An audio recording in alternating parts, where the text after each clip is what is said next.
Centimetre 7 centimetre 6 centimetre দৈর্ঘ্যের বাহু বিশিষ্ট একটা ত্রিভুজ আহলে হয়েছে। ত্রিভুজটার বাহু মাপ কিতা হয়েছে 5 সেন্টিমিটার 7 সেন্টিমিটার 6 সেন্টিমিটার। ঠিক আছে, তো ত্রিভুজটা একটা দেখলেই সবচেয়ে বড়টা নিচে রাখি দিব 7 সেন্টিমিটার 6 সেন্টিমিটার 5 সেন্টিমিটার, না নেই 7 6 5 এরকম করে আমরা একটা রাফ একটা ত্রিভুজ বানাইলাম। তারপরে কি দেখা হয়েছে যে ত্রিভুজটা আকার লাগি হয়েছে, পরে এটারই সদৃশ্য এটারই মিল রাখি একটা ত্রিভুজ আঁকতাম, যেটা বাহু দৈর্ঘ্য প্রথম ত্রিভুজটি বাহুরে 7 ভাগের মানে 5 ভাগের 7 গুণ হইতো। আমরা আগে খুঁজতাম যে সময় যদি বড় সংখ্যা যদি নিচে থাকে এর মানে এই ত্রিভুজটার ভিতরেই আর একটা ত্রিভুজ হইবে, ঠিক আছে। আর যদি বড় সংখ্যা যদি উপরে থাকে এই ত্রিভুজটার বাইরে দিকে একটা ত্রিভুজ। ওকে, তো প্রথমে আমি আগে ত্রিভুজটা বানাইলে কিরকম বানাইছে,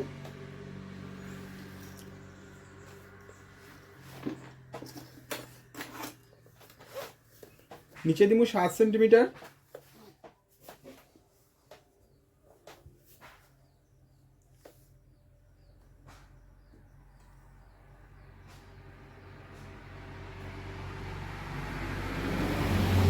হইলে 7 সেন্টিমিটার, যার নাম দিব এবি 7 সেন্টিমিটার। এখন আমার এইদিকে আইতে লাগবো 6 সেন্টিমিটারটা, একদিকে আইতে লাগবো 5 সেন্টিমিটারটা। এখন আমি কি দেখলাম এখান থেকে 6 মিটারে মাপ নিলাম, 6 সেন্টিমিটারে মাপ নিলাম, খালি মিটার মিটার হল দিলাম। 6 সেন্টিমিটারে মাপ নিয়া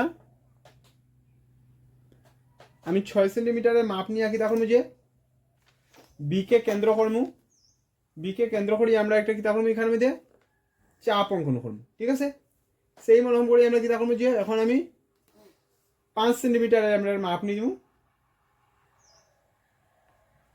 5 সেন্টিমিটার আমি একটা মাপ নিলাম। মাপ নিয়ে আমি এখন একে কেন্দ্র করি আমি এখন কি দেখো একটা চাপ অঙ্কন করবো, যেটা আগের চাপে কি দেখো একটা বিন্দুতে ছেদ দিব ওইব, যার নাম আমরা দিলাম এইচ সি। এখন আমরা কি দেখো এখানে মধ্যে বি আর সি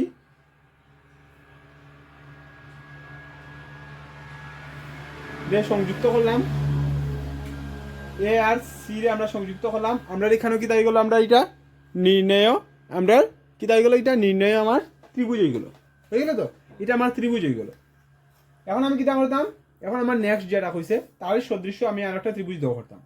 এটা করতে হইলে আমরা কিতা করতে লাগবো, যেটা ভূমি আছে ত্রিভুজটার এটারে আমরা কিতা করবো যে মানে এ বিন্দুর মধ্যে আমরা একটা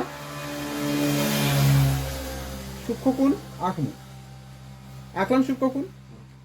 বড় সংখ্যাটা কিতা আসলো 7 আসলো, তার লাগে আমরা কিতা করবো যে রশ্মিটা আইছে এক্স রশ্মি নাম দিব, আর তার মধ্যে আমরা সমমানের 7টা চাপ আঁকবো। 7টা চাপ, কয়টা 7টা, 2 3 4 5 6 7 হয়েছে।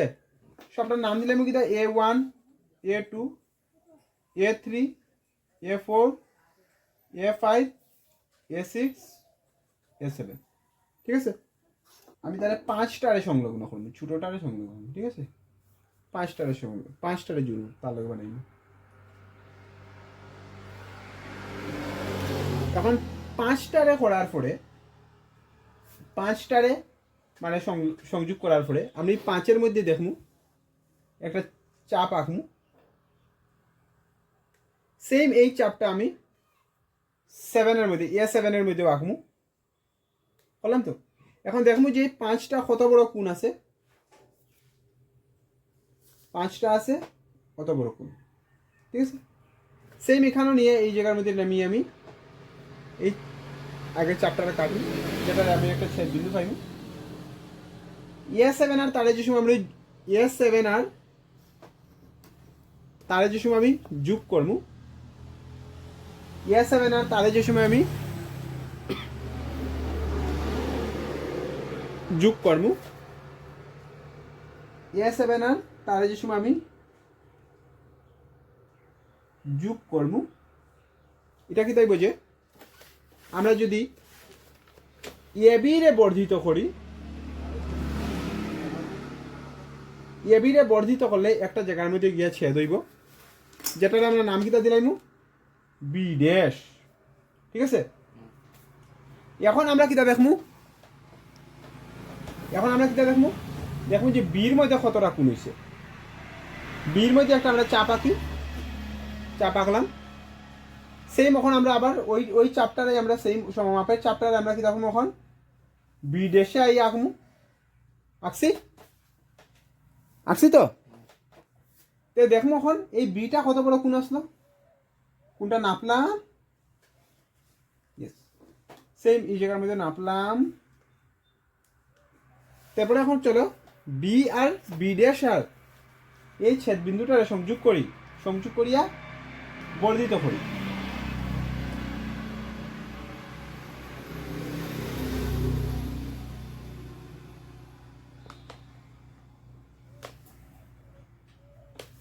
বললাম তো বর্ধিত করার পরে এটা কি তাইব যে বর্ধিত করার পরে হ্যাঁ কিতা করবো যে এটা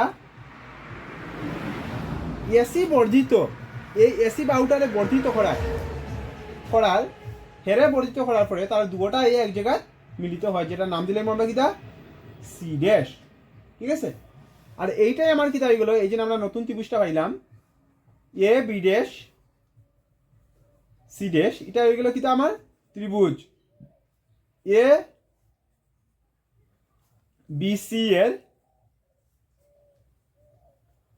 5/7 গুণ।